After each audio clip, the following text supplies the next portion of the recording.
comic books. The big event this week was this book by Grant Morrison and Frank Quitely. They're bringing you Batman and Robin, which is Dick Grayson, who you guys know as Nightwing.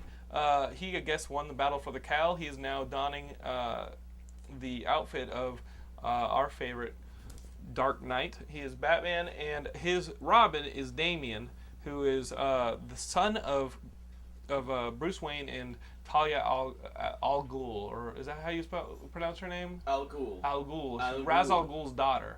And this little fucker, Damian. He's a problem child, right? He's a little dick. He's now Robin, and he smarts off to Dick Grayson, and they have this weird relationship. But this is Grant Morrison's take on Batman. I think his All-Star Superman, for those of you guys who want a Superman book to get into, All-Star Superman, all you basically need to know is Superman and Lex Luthor don't get along, and Lois Lane and Jimmy Olsen are somewhere there. I mean, all you do not need to know. Watch that Dean Cain show.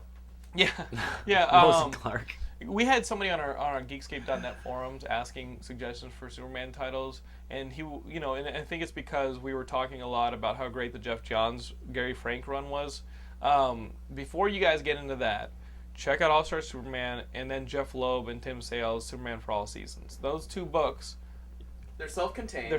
You're going to love it. And then jump into, once you're done with that, I think you can slowly start getting into the Gary Frank, Jeff Johns, Superman stuff.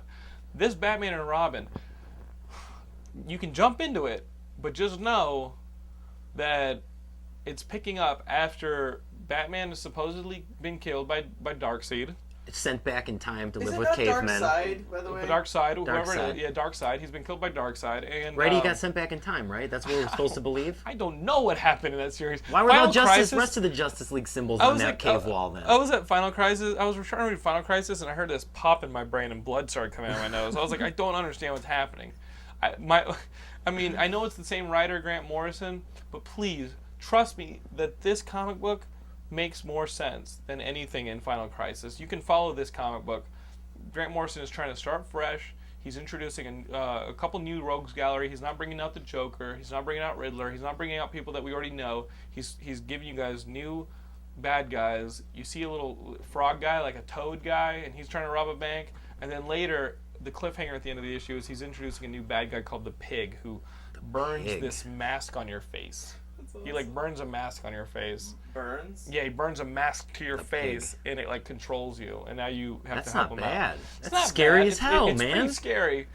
You see this guy get a mask burned to his face in front of his daughter, and he's like, "Don't worry, you'll help me burn one on your daughter's face." And the daughter's like, "No!" And it's like, will Batman and Robin be able to save her? I don't know, because they don't really get along too well, because Damian's a little jerk off. Mm-hmm.